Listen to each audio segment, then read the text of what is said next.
Now call to order the committee of the whole meeting of April 3rd, 2023. Would you please call the roll? Member McLeister? Here. Member Wyrick? Here. Member Matheny? Here. Member Stroya? Here. Member Volt? Here. Member Orr? Here. 6 present. Member Warren is absent. Motion to excuse member Waring. Second. All in favor? Aye. Opposed? Motion carries. Okay, community and economic development, Derek.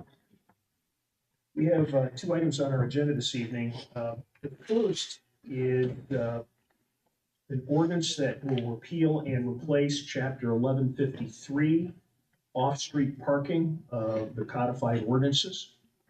Just by way of background, this was last touched 20 years ago, 2003.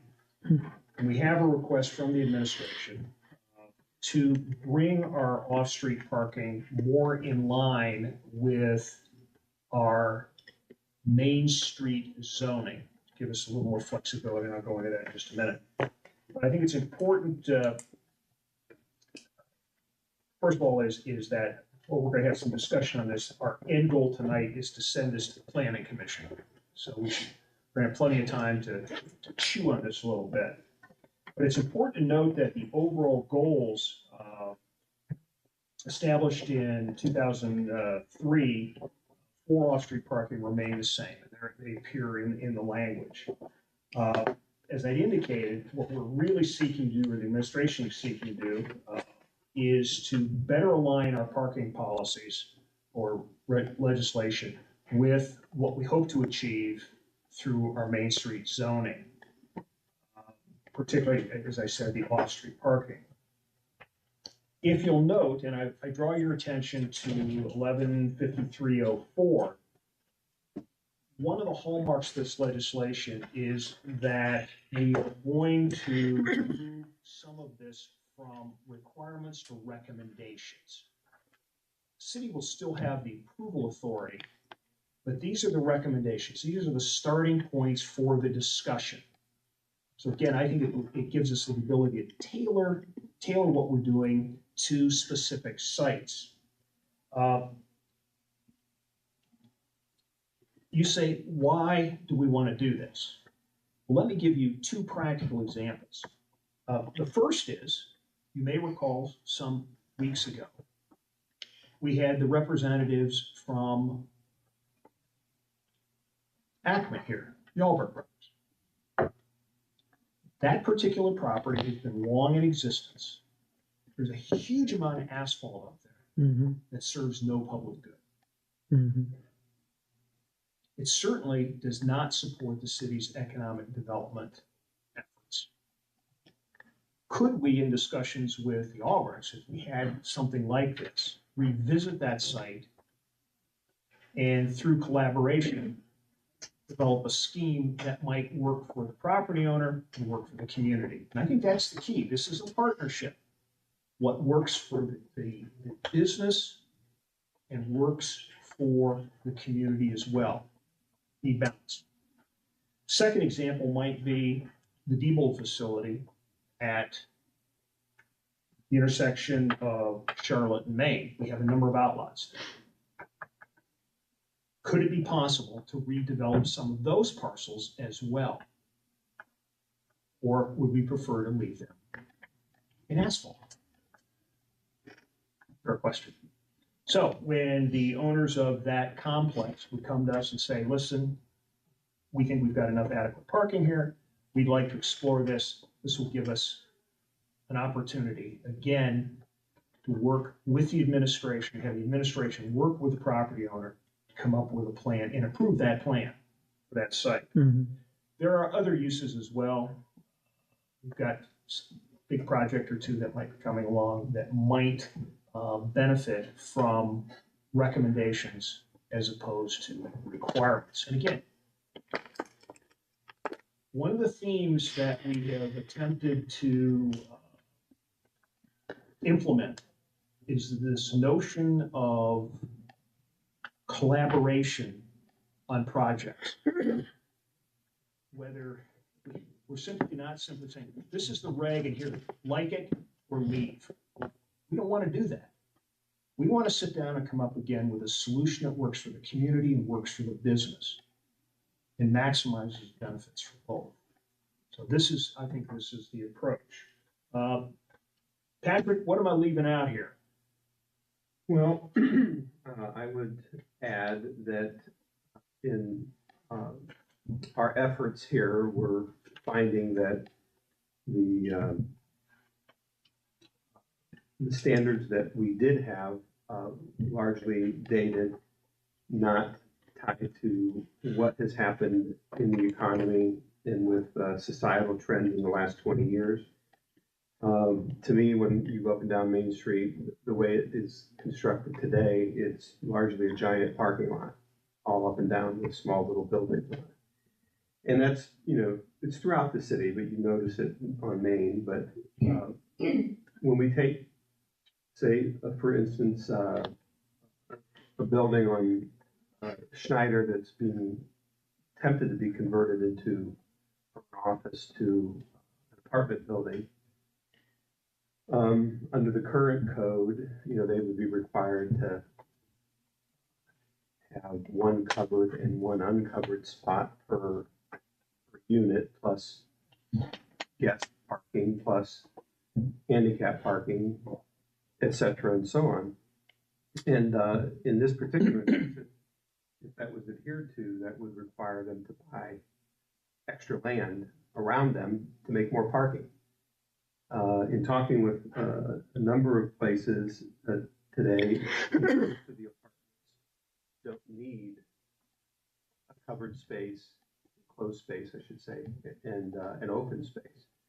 What we find is that the enclosed spaces aren't being used by the tenants. They're being sublet for people to store things in. And, I'm not sure that's really what we're trying to accomplish at the end of the day, and it makes a much more permanent surface that in today's environment we would like to reduce the footprint of the asphalt as much as we can.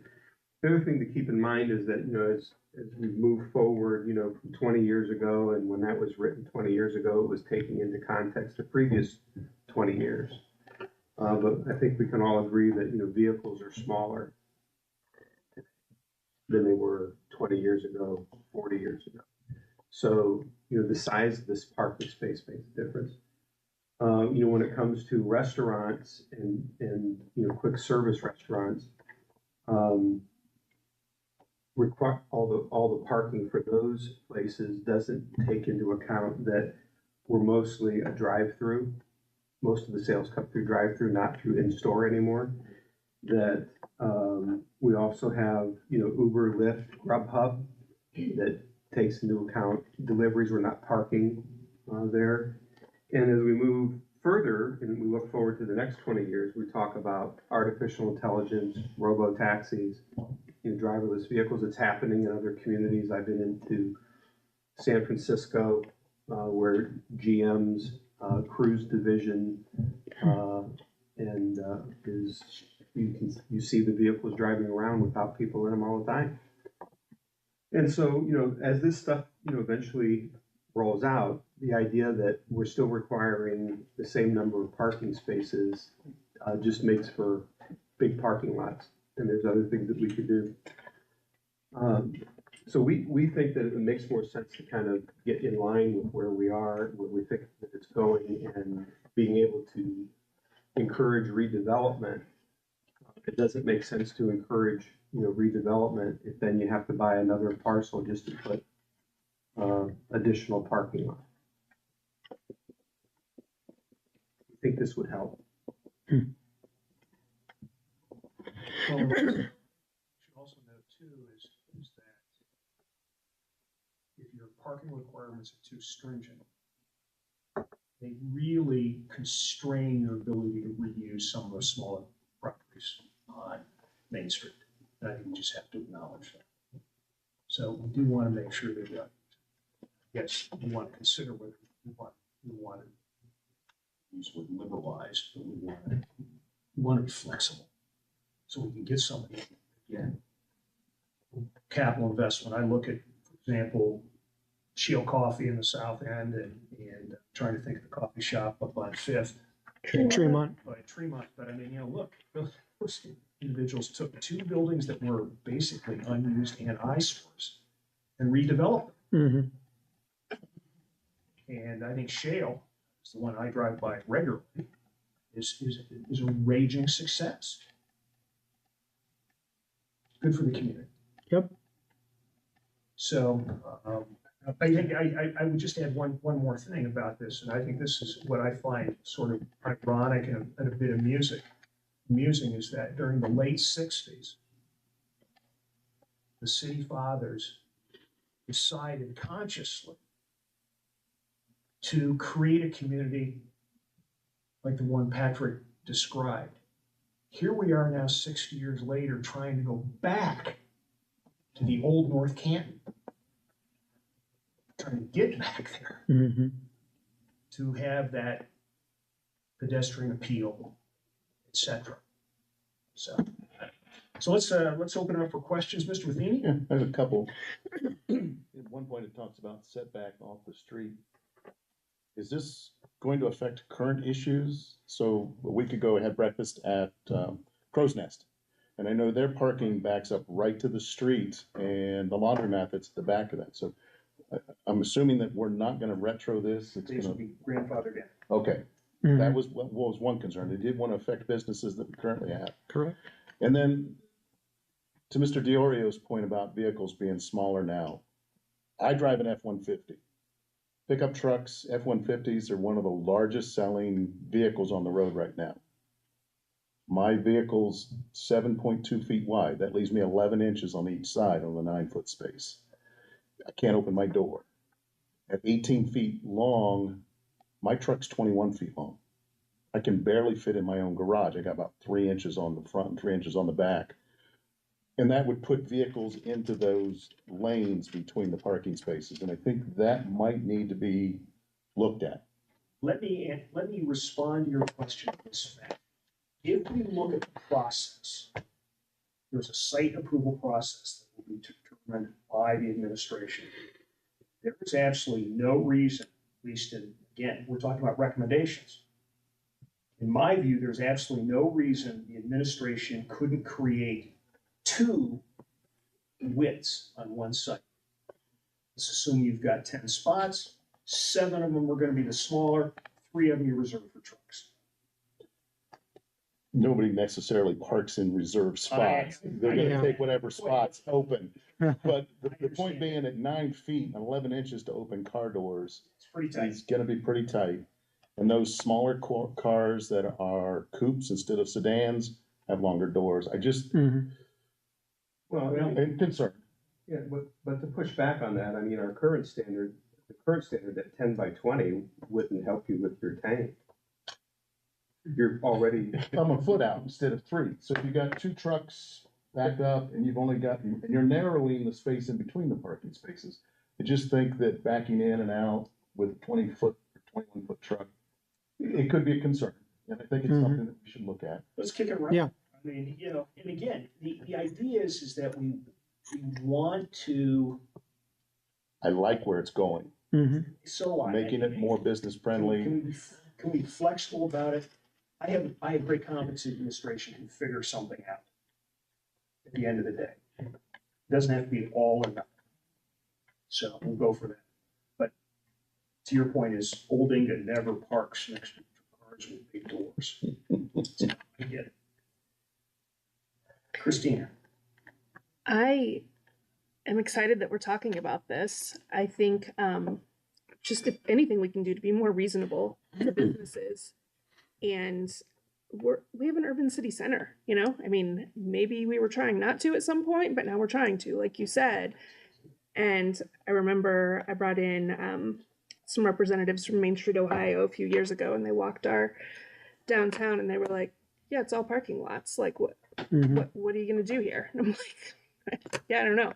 And then I also remember the whole debacle whenever Pabs was trying to open, and honestly, the bad taste that was left in their mouth because of how difficult we were to work with on that. And fortunately, that worked out. And, I live right there. And is the parking lot crowded? Sure, but good. Like, there aren't crashes happening. There's nothing, no one's getting run over. So I just think flexibility is really important. So I'm glad this is coming up. Okay, What would you suggest on, East Maple, across from the Hoover Company? There's parking spots forever. And I know they don't use a third or 2/3 of that parking. And that looks like that could easily be developed into something. If we ever look, you take the south side of the Hoover Company, maybe the first 3 or 4 are pretty well full, then the rest of that lot is empty. Mm-hmm. well, again, that's, It's not our Not problem. our property, Right. it's up to them. And I wouldn't hold your breath Yeah, waiting for them to We tell our reps on sensible logic. yeah. one of the things that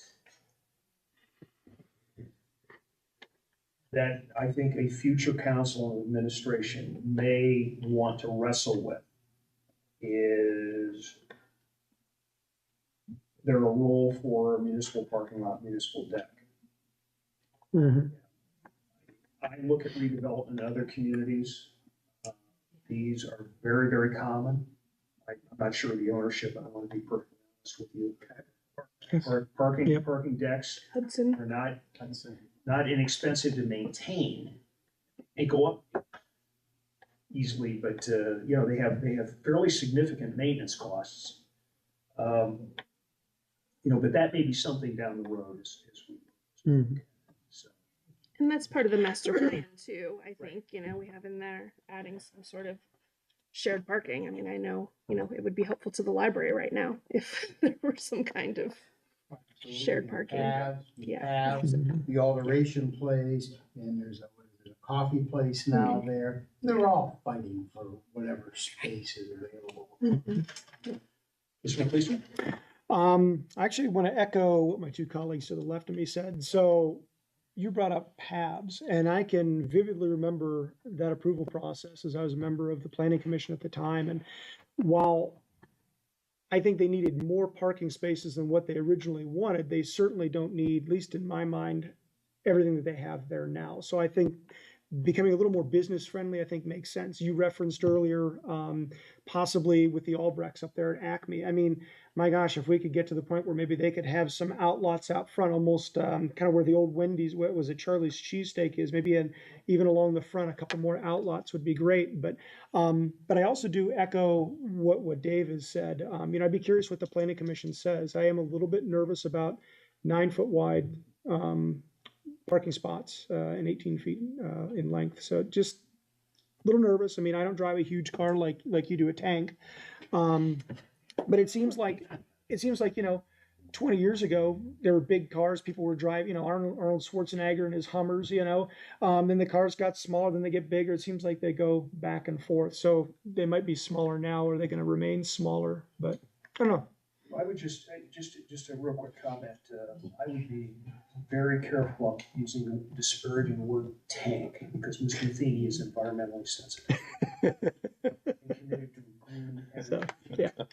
But to finalize my comments, I think this is fantastic and it's moving in the right direction. Okay. So, yeah. And again, I think to come back to this, no matter what the planning commission says, I think what we're looking for, remember, we've got 5 zones out there on Main Street.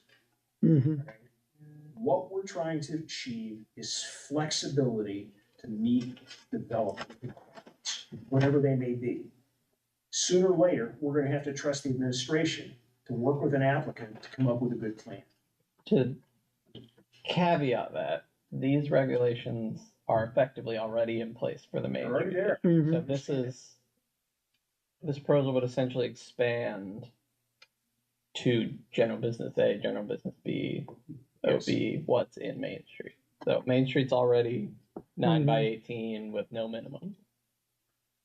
You know, you go past, where Roses is and Koala Cruisers, I don't know how many vans they park Yeah, there. jeez, The right. Koala Cruisers across that is probably 20. Mhm. Point is, if we wanna make it, so we don't really want to tinker with the city. You don't want, Well- what they're, We don't want to tinker. Just leave what we have, let's improve what we have. Mhm. Mr. Ray?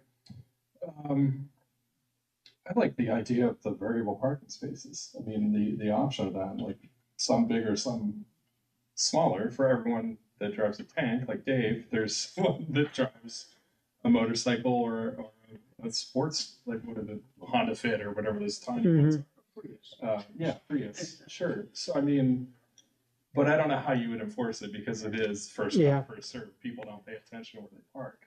But no, I like the direction of where we're going.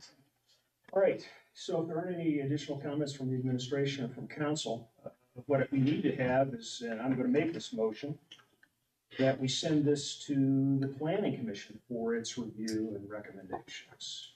Second. It's been seconded. All in favor? Aye. Aye. Motion carries. Okay, I'd like to make a second motion that we, council, postpone further consideration of item 3A until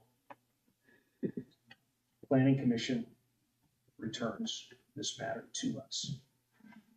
Second? All in favor? Aye. Aye. Opposed? Motion carries. Okay. Alrighty, the second item we have on our agenda this evening is the establishment of a sod program for Main Street businesses. Mhm. We have talked about it from time to time, but the administration has brought us a chapter 709, which will create this. The goal is to have a more cohesive Main Street look or appearance with the establishment of a set of design standards and a method for partially funding some of those improvements subject to approval. If you will note, Section 70903 discusses the application and approval process. And what the administration is proposing is that once these are approved, that the fees for that work be waived. And those waivers are referenced in Section D of 70903. So if you'll turn to that, it's on page 28 of your packet. And you'll note that for projects with less than $2,000, you can have 100%. Projects more than 2,000 but less than 5, 75%, up to 75%. And then projects equal to 5,000 or more, 50% of the fees would be waived, could be waived. I should note that this is permissive, it is not automatic. So it's subject to negotiation with the administration regarding the waiver. I would also note that if you get over into section 70905, detailed are the cohesive design standards, and we have some illustrations. Patrick, I am going to assume that Marty was involved in the creation of these. Everybody is involved in the creation of a lot of our legislation. So we do an internal roundtable. We've been working on this for, I think at least a year. And Ben and his team and Marty, myself, and, just others, sort of, we shoot holes in it, go to other communities, see what they have, talk with our economic development consultants to get ideas on the process, how it works, what happens if somebody doesn't follow through, those kinds of things, so that we kind of standardize our approach in there being an application information that has to be submitted in order to vet out who could be a good candidate for that. I would call everyone's attention to those comprehensive design standards that the ordinance does reference facade materials. And this is red brick. We have a number of structures in town that already contain or comprised of red brick, constructed with red brick. And this is the dominant facade feature, red brick. I know that Patrick is very fond of white vinyl.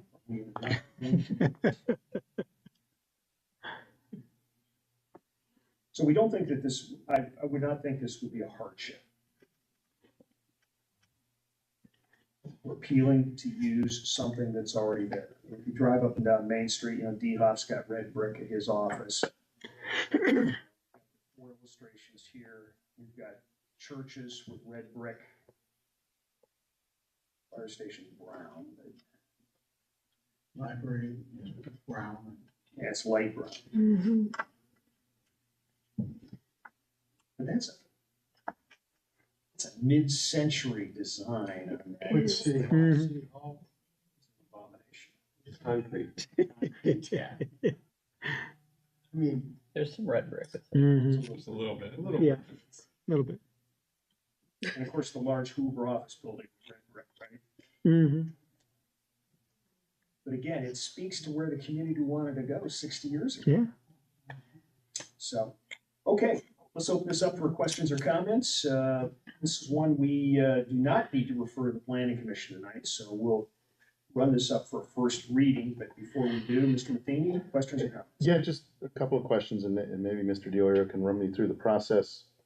Ultimately, this is to give them an opportunity to not pay the permit fees. So they get an architect's drawing, get 2 quotes, pay an application fee, submit that, goes through the process of being reviewed, and then it gets to administration, it gets to be reviewed. And then it goes back, and they've got a certain timeline to meet that. I do have a concern about opening for business in 30 days after the start.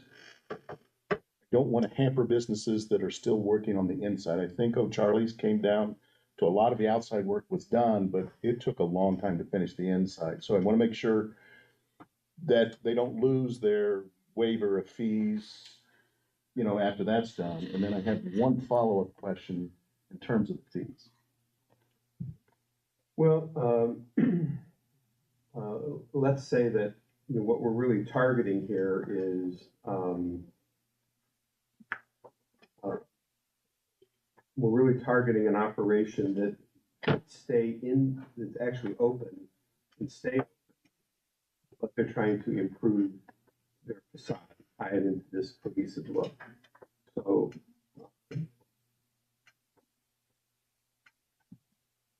not, the downside is that if they, rephrase it this way, what we get concerned about is somebody that would apply, get their waivers, do all that, but then never finish the project.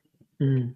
We have to put some sort of timeline in there, whether we keep it at this or we come back and say, well, 30 seems to be a little bit too brisk, but for those that are already open, it shouldn't matter. But I hear your point. It might just be something through trial and error that we see how it goes. But let him have his follow-up before you interrupt him. Well, Yeah, can I follow. add to that? Yeah. They could, if someone were doing something to the inside as well, they could include that in the project they submit. It's just any work on the inside won't be eligible for that permit fee waiver. So Right. If you included that inside in your project submission, then that would also be included in your project's not complete until that part's done as well. That helps. Good point. That helps. Okay. It was just looking at somebody was changing customers into the building, gonna do an upgrade to the exterior, had to open up the business within 30 days of finishing that, where good weather might mean we're gonna work outside all we can type thing. And that was my concern. But I do have a follow-up. But go ahead, Let me ask- Mr. Revolt. Let me direct your concern to Ben and Patrick. Who do we add some language that gives the administration the opportunity to extend it due to conditions. You know, for example, supply, you know, what if you can't get the lighting because it's That's in there where they can extend it to get the completion done, because they have to get it completed, I think, within a year. It was just the opening of the business within 30 days of completion that Well, might that's have. what I'm talking about. Should we have some language that addresses that? After Ben? I think I'm comfortable with it as is. I think Okay. you have to start somewhere. All right. And as you have said, in case you don't remember, because I know you did celebrate another year. But, you know, we have a pattern that we'll bring it back to you. We'll bring it back and say, look, the practical application of this is we had to start somewhere. This is what we came with, but I think we need to tweak it. And that's what we've been doing here, and we would continue to do that. So I don't want to get lost in the weeds on this, get it going. You know, we may launch this and no one comes forward to even do anything with it, and then that's another set of things that we would have to reevaluate. But I certainly like when you sit down with a new business coming to town, have this as something to lay on the table as a demonstration of our business hospitality. I like that. It's a stick in the eye. Yeah. So the follow-up question has to, I'm a numbers guy, and I was looking at the numbers of permit fees, and I don't know what the average fee would be, and it ranges, the 2,000, 5,000, 5,000 above. So at 75%, I would like to come in right about $4,750, get a $3,500 deal, but to get $3,500 on anything over 5,000 at a full 50%, you gotta be at over $7,000 in permit fees. I think it's a little clunky in determining the up to and where they're gonna get their value. You know what I mean? So if my permit fees was $4,750, at 75%, I'm gonna get $3,500 off my permit fees. That's a great deal. It's a lot of permit fees, but that's a great deal. But if my permit fees take me above that, it takes me above the 5,000 mark, and I'm working on that 50% mark, I gotta get to 7,125 to get $3,500 back in permit fees at 50%. So it was just a little clunky there. Keeping in mind that the applicant has no control over the permit fees, what's required, as far as, you know, plan reviews, how many of them, what types of inspections, how many inspections, you know. We see a lot of construction that requires multiple inspections because the work isn't, you know, necessarily up to par. So they really don't know what that's going to be until really the project is ended. I mean, the site plan, or the review and all that is known up front because you get that bill before you even start your work. Ongoing permit fees for all the inspections and whatnot, kind of out of their control. So I'm not sure if you're trying to get it so that, I think I hear you right, that when you're over 5,000, because you're getting a lower percentage, it's a dollar amount that is less than the previous bracket, which was 75% of the other number, which gets you the 37 and change. So it's like, well, geez, I almost have an incentive to keep it under 5 rather than go over 5, but you don't really get to determine what it is. Each plan, you know, takes so much time to review. Some plan might be done in an hour, it's more simple, or it was done professionally, submitted to us. Others are complicated, or they're done on the back of a napkin. It requires a hell of a lot more review. Okay, I don't know. Again, I will make a note of it though, or Ben will, and we will revisit that. I would be opposed of, you know, the re-inspections not even qualifying. Incentive to get everything done correctly up front first to make sure your contractor is doing their part. That the re-inspection fees don't even qualify. This is just the onset of the program. And make it a little higher percentage, and then charge the full price for re-inspection. As a thought. That makes sense to me. I mean, we could insert a word initial in front of those, estimated initial permit fees as opposed to, now just estimated permit fees, which would be all inclusive. So I think we would support an amendment. Thank you. With that, please. That's all I have. Thank you. Great, thank you. Good. Tell you what, I love it. So from being on planning commission years ago, the things that I can remember hearing were North Canton is not business friendly. Well, man, with what we just talked about before and what we're talking about here, I think we're demonstrating that we are business friendly. I think this is fantastic. So the other thing that I've heard as of late is, and I think it comes from a lack of understanding, but from some people, but they talk about how expensive our permit fees are. Well, here you go. Redo the facade on your building on Main Street, and we're going to give you a break on those permit fees. So I love it. Fantastic. Good. John, I'm good, but I don't think our permit fees are out. They're under for what we charge, what we currently are charging, but I agree with everything you're saying. Just one final, I'm sorry, I didn't hear, I'd like John to repeat. I think our permit fees are a little bit on the lower side Yes, they are. compared to other municipalities around. We could easily up them a lot. And I'll clarify my comments. I don't know. I'm just going by what people have said. And Yeah. like I said in my comment, it comes from a lack of understanding from some of these people. We So. didn't want to really raise them at the time, and we've kept them at the same thing for a long Mhm. time. And to your point, I would just like to add that, that's something that we'll be looking to evaluate in the fall. Right now that we have a lot on our plate, our team can't look at that yet, but come fall, we're gonna take a look at a lot of the other communities, Mhm. kind of pull some research together and kind of see where we are, and if any adjustments need to be made, we'll reserve our opinion until then. Mhm. just as a final comment, when Patrick sits down with a business, we have a number of economic development tools in place. Two of them that are most prominent in that toolkit are property tax abatements and the use of an income tax refund. So a little quick back of the napkin math here, and this goes to Dave's comment about kind of where the fees land. This is not insignificant. Hmm. If you had a $250,000 building, a year's 100% tax abatement on it is about $5,000. Gives you a little reference point. If you have 10 $40,000 a year jobs, or 5 $80,000 a year jobs, you used 100% income tax. We don't do that, but if you used 100, it's about $6,000. So again, this is a nice little incentive. It's good to have.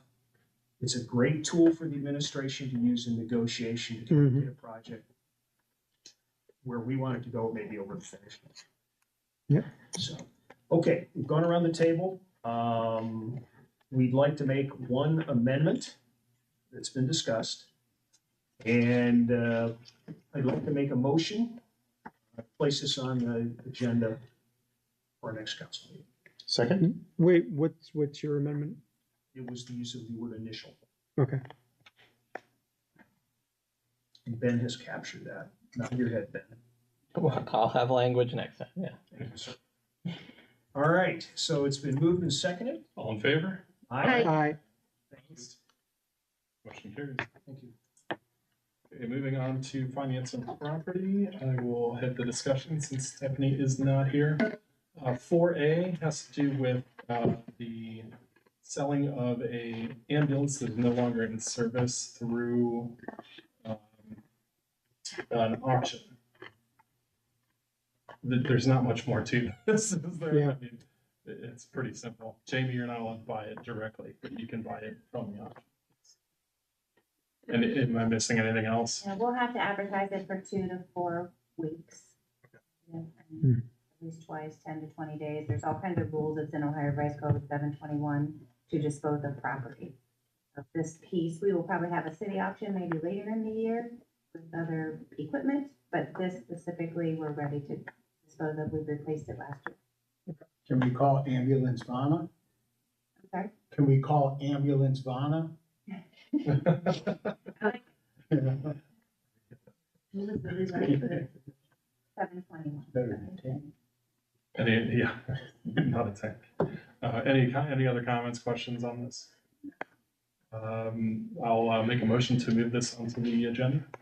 Second? All in favor? I, Opposed? Motion carries. Okay, and then moving on, we're appropriation for current expenses. Gina, if you want to talk about that. I'll pull it up. Sure. So I'll run down through the list because we haven't had an appropriations amendment. We had one early in January to get the year started, but this really trues up the quarter so far. So I'll just run down the line items if that's okay. Yes, I do want to mention though, the total is like 2.7 million, but we're also receiving around 2.7 million in revenue. So they're offsetting a lot of these expenses. We just need the authority to spend the new money that's coming in. So in the general fund, we have Mark's radios to pay for police, fire, dispatch. The fire actually did get partial donate or a grant to help pay for theirs. And we did receive some unemployment claims that the city will pay. We have some new software that we'll be applying. It's also through OpenGov for permits. We have the non-tax revenue 15-year bonds and we'll sell those bonds on April 18th. We'll receive those proceeds. So we need the authority to spend that money. And then the first interest payment to the investors will be due in December. So we're asking for an appropriation amendment to add that as well. The donations, the fire department received a $600 donation. The recreation department received an $8,250 donation for the fishing rodeo from the FOE, the Eagles. In the compensated absences fund, we budgeted, if you remember, anyone that is eligible to retire or if we knew that they were leaving, we would have vacation or sick payout due. We've had a few of those occur already, and we just wanted to true up that appropriation for what was actually, because we just estimate what their balances are going to be and what's going to be due. So for the people that we already know, we want to take care of that. The opioid settlement, so if you recall, last month, I believe in February, 2 months ago in February, council passed an ordinance to participate in the manufacturer's opioid as well. And so we did receive 2 more payments so far on that. We'd like to be able to appropriate that money to the SRO program. In the COVID relief fund, the 219, that's the ARPA funds. And so we are really just reallocating some of the project money from water and sewer department up to the street department. And some of those reallocations also are due to the fact that we got OPWC reimbursement on some of the projects. So we can't use federal funds and then receive state reimbursement funds. So we're reallocating some of those unused monies toward other projects now for street. Charlotte Street, those improvements that are needed. In the capital improvement funds, that's where you'll see the 3.3 million non-tax revenue bond proceeds. So we would like to allocate those and budget for them to be used. The water operating fund is again another unemployment claim that we have to pay from a year or so ago. And then the sewer operating fund. So when we set the budget on the sewer, we since then have had new contracts with Canton and the county, and the debt used to be separated in our budget. Now they have rolled those into the new contracts. So again, we just want to true up that budget, and we did the same thing on the revenue side. They didn't increase their rates more than what we thought they would be to cover that. So both sides are getting reduced, revenue and expense.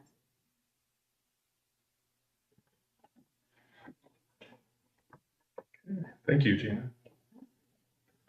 Any questions, comments?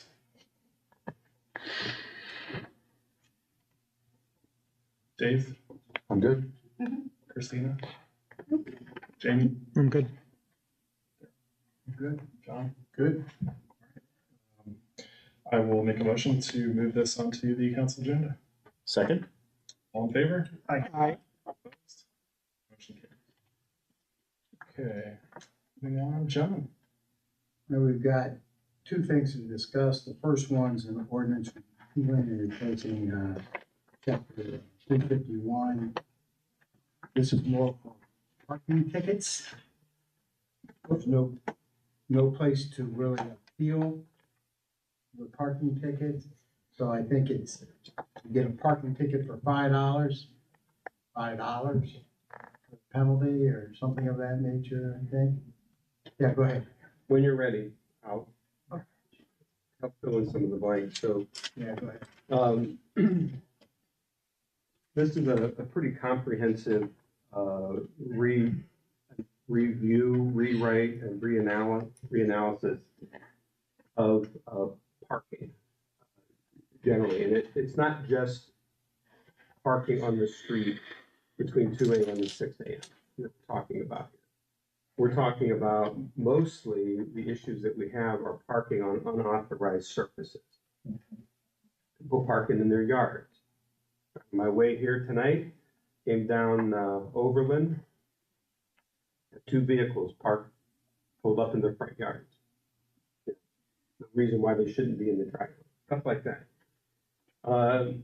We also need to keep in mind that we're not just talking about automobiles.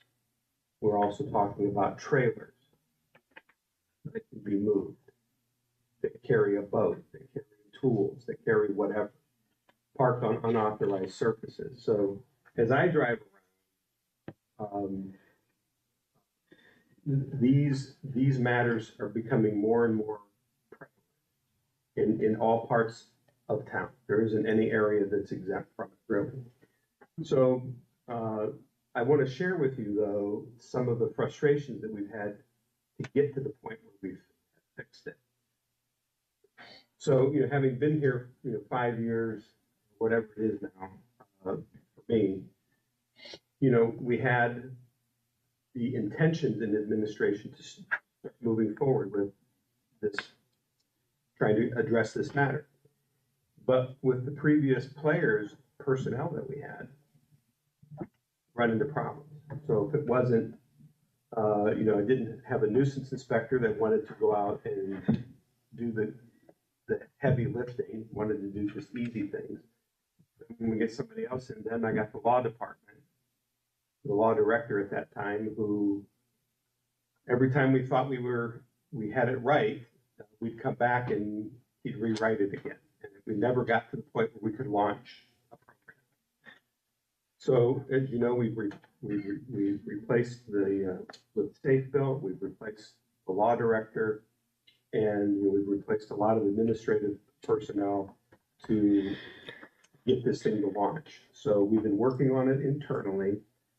It started with getting our code enforcement coordinator, the person who drives around every day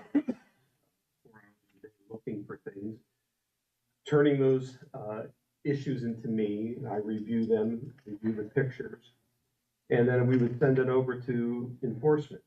It's something to be done about it. And invariably that would get kicked down to the police department to do something. And the police department, no one knew where anything was. So we brought everybody together, law, police, administration, nuisance, and let's solve this problem. This is the result of that effort. So I want to hit a few of the points. One, the $5 parking ticket is not a deterrent for any type of activity. No. Okay, so I've got vehicles that are parked on Main Street for sale, parked in front yards, and they tell me, so what, give me a $5 ticket every day if you can come here 30 days. I'm just going to include it in the price to sell the vehicle. So there's no means to deal with that. Same with the utility trailers. Fine, I got a utility trailer parked in my yard. I got a boat parked in my yard. You can come by and give me a $5 ticket. Well, I'll pay it, kind of thing. So as you identified, though, there isn't an appeals mechanism. So we recognize that there wasn't one from before. We're incorporating that into it, fixing it. But we're recommending that the parking violation go from 5 to 25. This hasn't been adjusted in 50 years. So, now, will 25 deter somebody? Maybe, possible. I'm not gonna hold my breath. But let me identify the process for you that we're gonna go through on this. So let's just say we have an unauthorized vehicle parked, we have a vehicle parked in an unauthorized spot. Somebody turns it into us. Maybe it's a concerned citizen, maybe it's our own code enforcement coordinator, maybe it's me. Somehow we get wind of it, we go out, take a look, it gets turned in. Week one, police officer will go out and give a ticket. And with that ticket, it's going to give an administrative warning letter that's going to spell out in detail what is going to happen over the next 7 weeks if you fail to comply. We'll let you know what you're going to, it's not going to be a surprise to you. You'll be handed this warning letter by the police officer.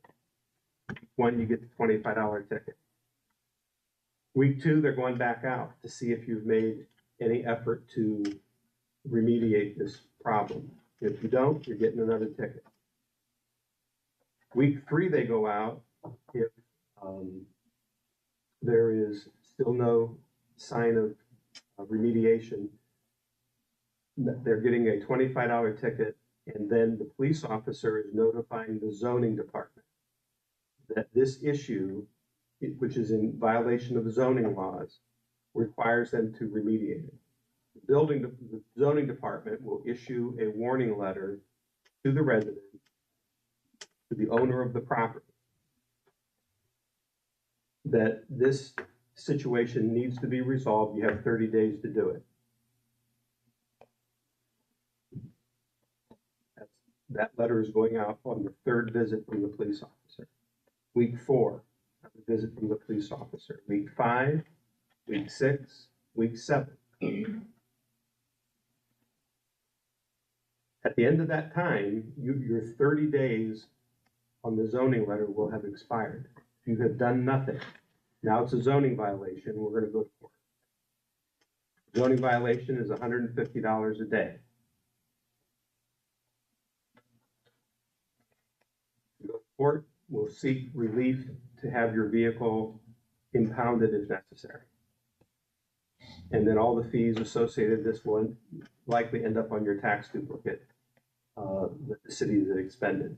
So we're taking it very seriously because it's rampant and people are complaining. They call us, they complain about it, they file for action to be done, and under the present circumstances, there's no teeth to it. Can't really just do anything but nag them. And if they don't want to comply, they don't comply. So this will give us that gives them a means to appeal. It also allows for us, once the zoning letter is issued, to enter into a corrective action plan where they can sit down with us and say, well, look, I see how serious you are about this, but I need a little bit of time. Can you work with me? By such and such date, I will do this. I'm going to get a storage unit and store this stuff in. Fine, we'll work with you. Show us a contract that you're going to get a storage unit and that it's going to be available and you're going to take some time to move it all in. We'll work with you on that. So it's building in some flexibility, some compassion, but at the same time, we're also building this so that we have teeth in it and that we can move forward with enforcement of it. So I'm a homeowner, Lindy Lane. I lived there for X amount of years. And I have a single car garage, like most homes down in that area. So we have 2 cars, driveways are small. So I've talked to my neighbor next to me, and I have this big RV I'm parking on the grass in between us, backed in. You see a lot of stuff like that. Now, how would we? That would be covered under what I just outlined for you. Okay. It means that that person with that RV has to go take that someplace else. Right. That's, we can't have everybody's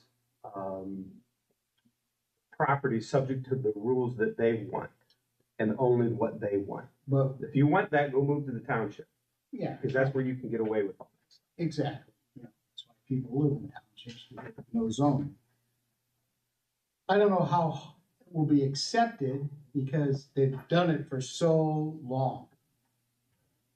There's a lot of people out there and they've done it for so long. A lot of the houses throughout North Canton were built in 1950s and 53s. They got a small driveway, a one-car garage, you know.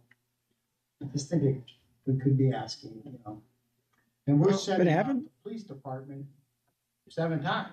But haven't this has been the ordinance for years, right? We just have Yeah, not it's just- enforced we it. just So haven't just enforced because it. they It's haven't there, been it's caught doesn't You mean know, it. but I would say, and I hear that a lot, and I would say, Yeah. you know, say, well, you know, I geez, I don't know why you're all of a sudden getting this, you know, I used to drive on Route 30, you know, at 75 miles an hour all the time, nobody ever said anything. Well, I'm sorry, but the rules are that it's only 65, and now you're getting caught. Mhm. Understand. Yeah. Trying to put my feet in their shoes sometimes. It's, you know, it's a two-way street. But I just see that, you know, there's a lot of it in the city, and I've seen a lot of it. You know, and, all right. Question, in our overnight parking reg, I have a new driveway installed. Get it sealed, you park on the street, I need a permit. Well, we have issues like that pop up from time to time, holiday, special events coming on, people coming in, excess parking, and we have, you know, they've notified the police department that, hey, on Monday night, I'm gonna have some people over from out of town. Is it okay if they park in the street in front of my house? And practice has been that, you know, a one-off kind of thing, or, you know, periodically one-off, not every night, all year long. We've allowed and shown, you know, compassion for people, to flexibility for that, but not for parking in front of the house on the street, 2 a.m. to 6 a.m. every day, every week, every month. You know, that's not a temporary issue. That's not something you want. Right. Right. But I think, Daryl, where you're gonna go, because that was my question as well. So it looks like for that exact scenario, you're having your driveway redone. You have to park in the street for a week. It looks like there's a $50 permit fee for it now. Is that, unless I'm reading this incorrectly, what is it? 351-14C.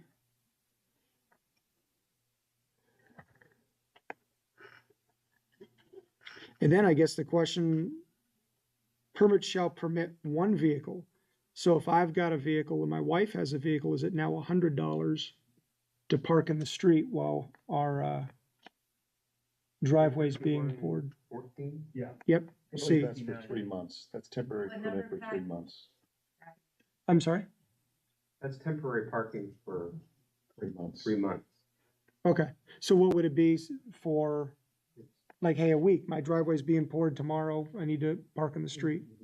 We would, you know, Just the way it's been. It's been just like, the way hey, it's what's been. your license plate number? You're good to go. Okay. Okay.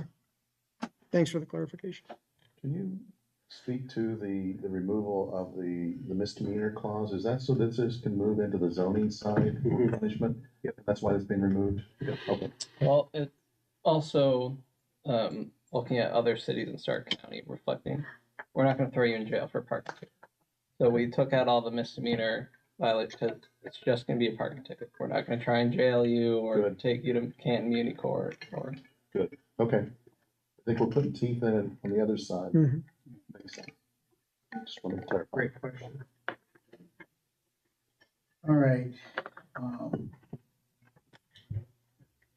I guess I'll make a motion.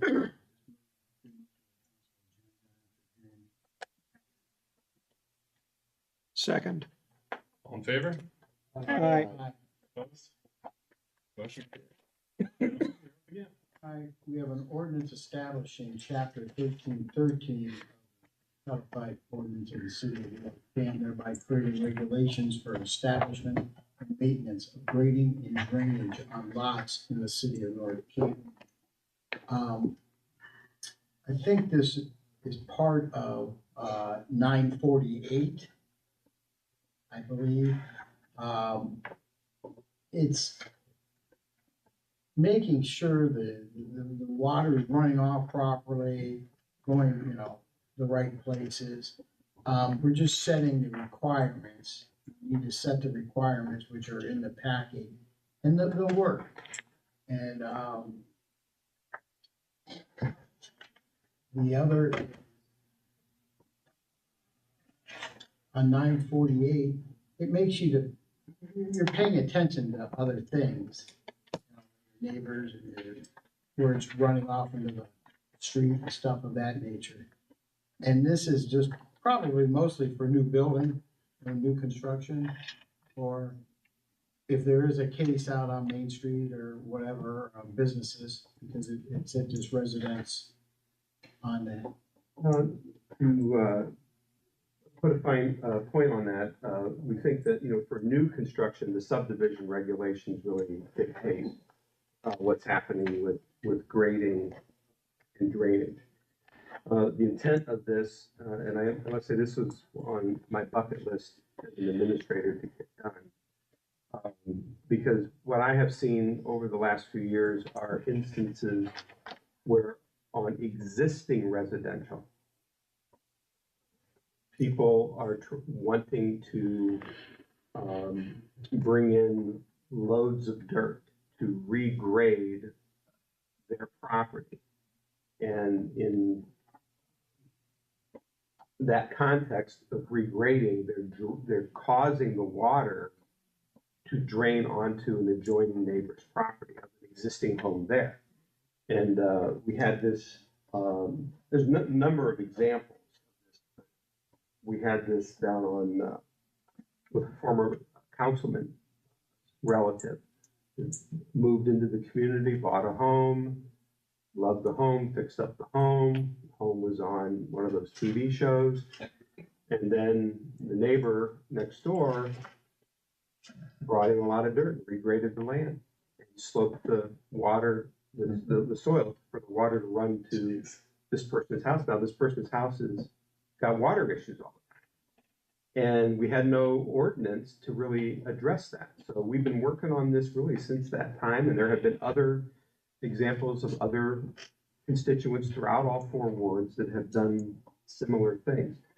So what we're saying is that we want to be able to require you to pull a permit so that our engineer can review your specs on how you're grading this land and where that water is going to drain to. And we just don't want it drained to a neighbor's home, and then you put them, or business, and you put them in the hot seat. That's the intent. We discussed this as part of a lot of the things that we do in the building realm. We've gone to the BIA, talked with them, let them know, hey, most of your peoples are really involved in new construction on new grounds. There's not a lot of that in North Canton. This really doesn't address that. This is really for just people who are looking to re-landscape their property. In pretty good shape there. Okay. Any questions?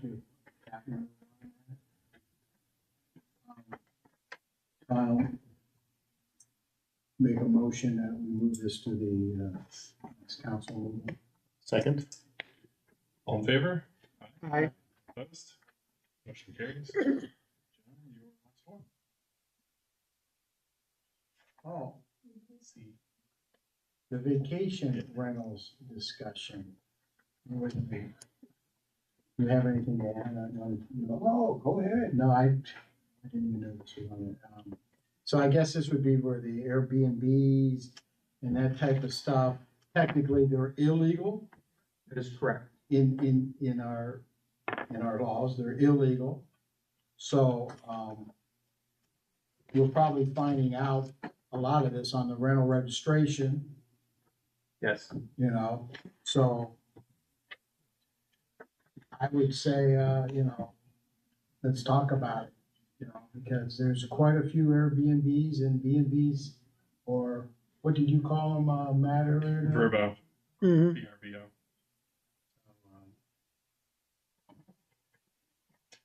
Well, I think, to your point, if I may, that through the rental registration program, which is going spectacularly well, from our point of view, and we've come across, some people who were proactive. We applaud these individuals Yeah. that have reached out. I think some through Couple you, from our John, this is ward, kind of where it kind of started. We want you to register, even though it's illegal, we still need you to register. We're concerned about, life safety. You should be too. They are. They want that to be done. That, brings into questions, analysis from the finance department over this whole thing. We've kind of done some Googling or searching on our own, and you'd be surprised how many pop up in the city Mhm. limits. So it's out there. I know other communities have struggled with this as well, trying to figure out what to do. But it does bring into question, and maybe, I don't know yet if it's here, and we're bringing this out for discussion, but, we've all been to other communities. I've been to Columbus, done the, vacation rental, and, concern is that you're getting loud parties, disturbing the neighborhood, kind of thing. And so there's efforts to kind of try to regulate it. I'm not sure we're not bringing forth a proposal at this time, but we would like to get a flavor from City Council in if a direction that we might go, or just some things for us to consider as we kind of noodle this.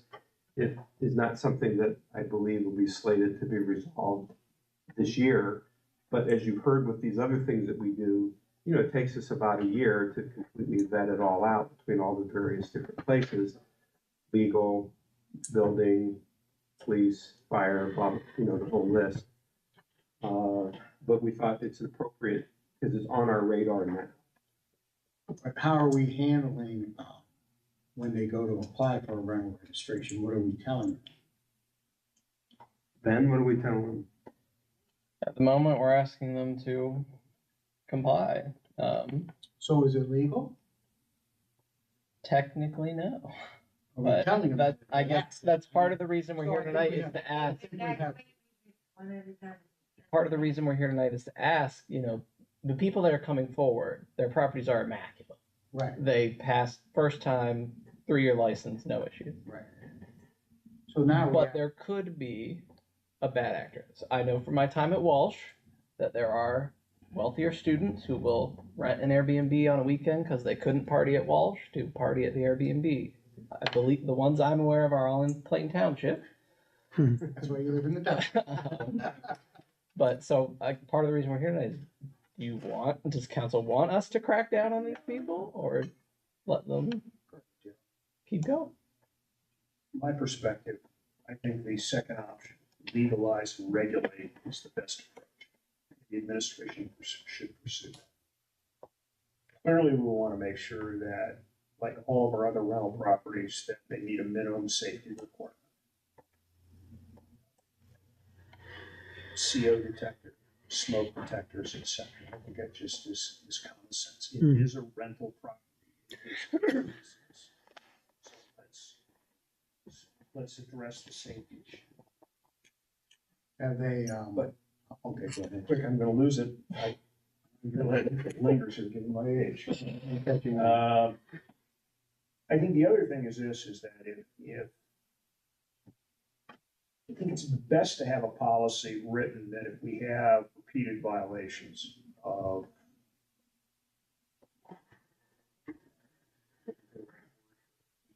disturbing the peace, repeated violations where the peace is disturbed, I think the neighbors deserve, property owners who surround these sites would look to us for a solution. I think the solution should be in the hand of the front end rather than the back. What that solution looks like, I don't know, you terminate the permit if you've got one event a year, 2 events a year that get out of hand. Were there, at Walsh, were there some frequent flyer sites that people like to go to? That's what I was gonna ask. You seem to be. Well, I mean, I was an RA, so I did not get invited to the parties. I caught people coming back onto campus intoxicated. Did you attend? There's the cat there.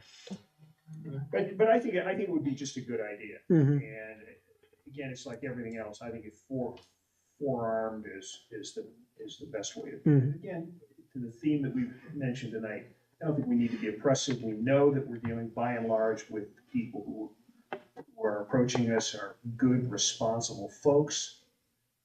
But should we be prepared to address a bad apple? I think the answer is yes. And Because really what you need is a stick to that property and say, hey, listen, we can't have this again. And if you do, here's the consequence. We have it in the rental registration. So if we make it legal, we have the rules already set, and it can go from a 3-year, registration to, I think it's down to 1 year and 6 months. 6 months. So we have Mhm. all of that already set up into place. It's just making it legal in their rental registrations. Yep. I think it'd be that simple to add those on. I'd like to add into that. I think if you look at Verbo, I've used Airbnb, I've got one coming up. They're surviving on the reviews. They want to have those positive, on the reviews, they want to have those positive reviews because they're renting for a shorter period of time. So they're going to want to have that. Coming to this community, I don't know if they'd be coming to this community for necessarily for a party, maybe for a reunion. My son came back from Colorado with granddaughters, and it was a much easier for them to rent an Airbnb than to try and stay in a hotel. They've got all kitchen facilities, they can do the bedtime routines. It makes for a nice event. And those that have them are going to have to price them so that they're not losing money. On the side for problems and issues, maybe we can go down the permit side of, as an Airbnb, the number of tenants are quite large, you have an annual inspection. If you have a disturbance call, you have an inspection after that, because there could have been such damage caused that there would be safety issues after that. Yep. So at that point, the person that has the Airbnb or the Verbo knows that going into the problem, and maybe their deposit isn't returned if there's a disturbance call. The biggest rent comes through Hall of Fame week. Right. And I think the people I've talked to that have them, they have pretty strict rules for them to follow. And they have a nice down payment and stuff like that. What I was going to ask is, and I could be incorrect, but back when these Airbnbs and Verbos started, it seemed like a lot of it was, hey, I'm going to be out of town for a week. I'll rent out my place, or I'm going to winter down in Florida. I'll rent my house out for a couple months. And I think it's transferred more to people buy these properties and operate them 365 days a year as rental properties. And I guess, so my question is absolutely, if it's being operated 365 days a year as a VRBO or as a Airbnb, absolutely, we should rent them, put them through the rental registration. Like Daryl said, I think they should be regulated. But do you still regulate, or how does it, and I guess this is maybe more of a question, how do you face those people that say, you know what, I'm going out of town for 2 weeks during the Hall of Fame stuff. I don't want to deal with that nonsense. I'm going to throw this up and make a few bucks while I'm out of town. How do you treat those people that only do it maybe once or twice a year? I don't know. Or do you treat them any differently? Do they still have to get the same yearly permit, even though it might be like a whim? Hey, let's throw this up on Airbnb for a week. Well, let's be honest and say that, in that particular instance, we would have to find out about it first. I mean, there's going to be a lot True. of people that do this without us knowing. Yep. And we won't know until they're caught, until somebody registers a complaint, because that 2-week period they were gone, the place was kind of crazy what was going on there. And in that instance, then when they, then they become subject to, all the terms and conditions and penalties that apply for failing to register. I think the administration is asking us a question tonight, without getting too far into the weeds, is do we want to pursue regulation? That's A. Call for a vote. And B is, let's let them sort this out a little bit, sift through it. They've gotten a fair number of comments, and bring something back and say, hey, listen, we've talked to other communities. This is what it looks like. This is what we want to go with. Mhm. And I think what they're looking for tonight's red, yellow, or green light. I'd personally, I'd rather see some sort of specific examples. Like it's hard for me to, you know, I use Airbnb and Verbo to go on vacations. So to leave here, not to come here. So I'm trying to put myself in the mind of people coming over here. I mean, are they going to be destructive? Are they not going to be? I don't know. I mean, I'd like to see some information on what types of places around here are getting rented, when. It's really difficult because I really don't think an Airbnb is anywhere in the same realm as a rental, especially depending on the frequency. So, you know, in your example, if you're just running it through Hall of Fame weekend, Mhm. you know, I don't know if that's the same as running it for 3 or 4 months during the summer. Mhm. I don't know. I mean, our charter, what is it, $100 for the rental registration? Single family home is 150, is that correct then? Single family home would be what, 100. $100. That's the most expensive is 100 a unit. 100 even is the most expensive. Like the one lady, she's off of Everhard, I don't know, Solway, one of those streets. She told me up front, well, I let a guy stay here and he barters his workmanship on the property. I said, well, that's a rental registration. And she signed up and everything. I don't think they're gonna, I don't think it's gonna be that big of a deal.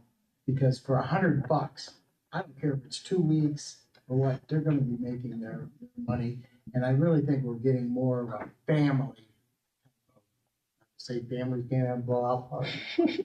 You know what I mean? I don't think we're getting the Walsh College kids to do this.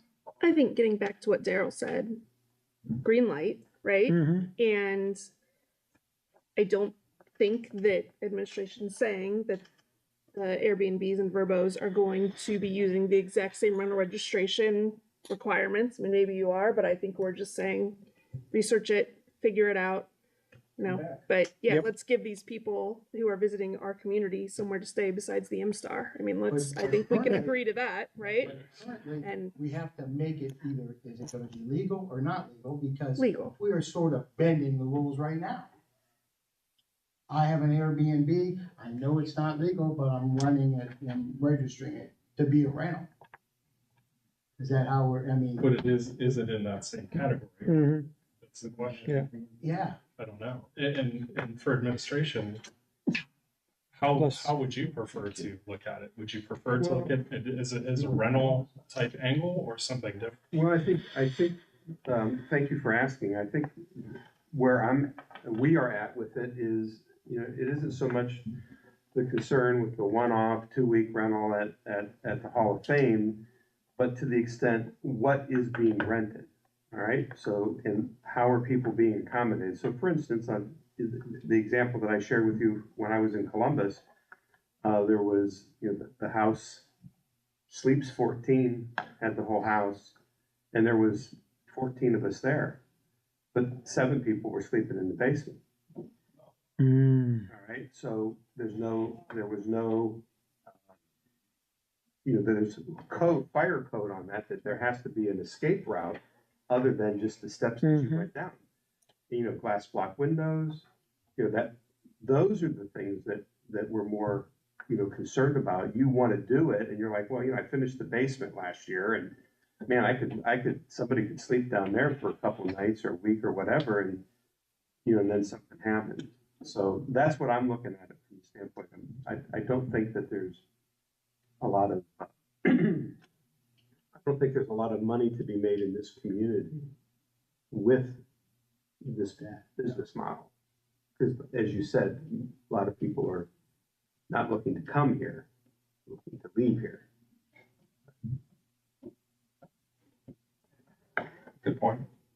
So we'll run and play with it for a while, talk with the other communities, and we'll, you know, fashion something and be back at some point. how many have registered that are Airbnbs or bed and breakfasts? Ben, are you able to break that out, or you don't really know? I am aware of 4. But Like, we there's gonna don't, be a heck of a lot we don't of ask changes that that question Mhm. go on for specifically. 6 months out of the year. Yeah. Be a lot more that we're unaware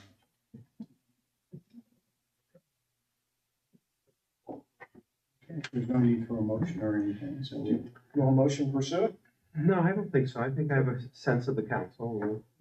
We'll bring something back, and I don't have the sense of the council, and then it won't get passed. So,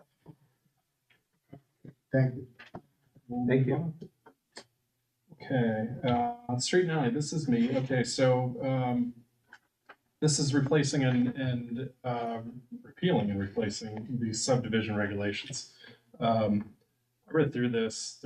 This is a huge lift. I know you guys have been working on this for quite some time. Ben, did you say over a year? Year and a half. Year and a half. I'll let you guys kick it off, Patrick. Then I'll let you guys Ben want to talk take lead. So this is our subdivision regulation. So this would be if someone was platting a new neighborhood or strip mall or something to that effect. As President Troy said, we have been working on this for nearly a year and a half, and when we started this, we were sort of trying to time when it comes to you to be in between development. So Monticello phase, all the phases are pretty much set. They've already got their plats approved. Sanctuary, all their phases have got their plats approved. So now is sort of the time while nobody's in the process to take a look at the process. Just generally, the rewrites clarify and simplify the process that they're going through. Particularly things like paying their bonds, which was not actually written out in the ordinance previously. It was just a administrative policy we made them follow. We clarified what a preliminary versus a final plat is, and that the previous or the current regulations, everything for a final plat you have to have for the preliminary plat. So we simplified it that your preliminary plat, you don't have to have figured out exactly where every single water line is going to go. Just tell us where the streets will be, where all the lot lines will be, things like that. The second important point is the current regulations make a city block structure illegal. So if I was going to draw a new subdivision, I couldn't do a city block structure. It would have to be non-through streets. Think of the Sanctuary Monticello. That makes infill really difficult because most of old North Canton is a city block structure. So if you had 2 or 3 blocks to redevelop, you couldn't, under the current rules, you wouldn't technically be allowed to connect the streets through. So this doesn't mandate a city block structure, but it opens that possibility up again. 3, it prohibits the construction of new private streets. Periodically, the private streets we do have, whoever's in charge of the homeowner association rotates, and then we get a call asking why we didn't plow the street. So we're just gonna try and nip that in the bud right off the bat by preventing any new private streets from occurring. We simplified the open space requirements so that the open space no longer has to become city property. So currently the open space must become city property, which means the taxpayer has to maintain it. This eliminates that requirement. 4 is the codification of the bonding process that you guys have all been part of, approving bonds and releasing bonds. And then 5 and 6 are the new regulations that have been added. So the first one was added at the request of the administration. So when developers are building streets and sewers and storm sewers and water lines, there are an awful lot of inspections that go along with that. Right now, the taxpayer is subsidizing all of them. So the engineering department asked that we add a requirement that the developer reimburse the engineering department for all of those inspector hours. And then 6 is a requirement. This goes hand in hand with the grading ordinance that you talked about earlier. We are asking developers to submit when they're done an as-built grading plan. And that will enable us to enforce that grading ordinance because now we know what the grade was at the time it was finished. So we'll know if you modified the grade of your property because we actually know what the grade was, as opposed to now, we really have no idea what the starting grade was for most of the property. Those are the big highlights. I do have one question on the open space. So if the city doesn't maintain it, who would maintain it? It would be a homeowners association if they had a homeowners association. But if they didn't have a homeowners association, who would it default to at that point? Developer, Developer? Okay, they still own it. Okay. Whoever's titled to the property, that piece of property. Makes sense.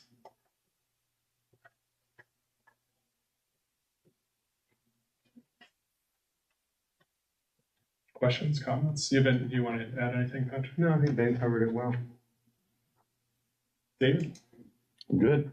Christina? Good. Jane? I'm good too.